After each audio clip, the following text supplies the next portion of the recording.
Star-studded ang ginanap na konsyerto sa palasyo kagabi sa palasyo ng Malacanang at kabilang sa mga dumalo ang mag-asawang Sharon Cuneta at Kiko Pangilinan.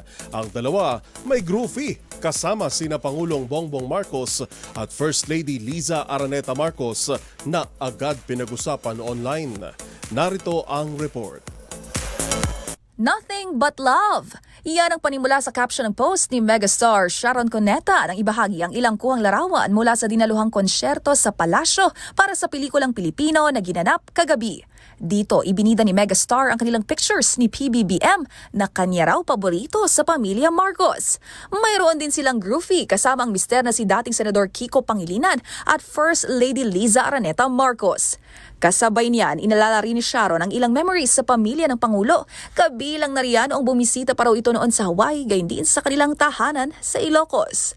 Ang yumaong si former President Marcos Sr. kasi at dating unang ginang Imelda Marcos ay ninong at ninang sa kasal ni megastar sa dating itong asawang si Gabby Concepcion.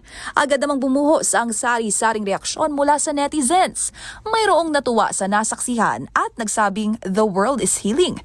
Habang may humilit namang sana hindi lang daw ito dahil malapit na ang eleksyon. Maugunita na mahigpit na kalaban ni PBBM si former VP Leni Robredo noong 2022 presidential race kung saan tumakbong bise ni Robredo ang mister ni Shawi na si Kiko Pangilinan. Samantala, tinapos ni megastar ang post sa mensahe ng pasalamat para sa mag-asawang Marcos at #old friends. Para sa MBC TV Network News, ito po ang showbiz angel Angelica Cosme.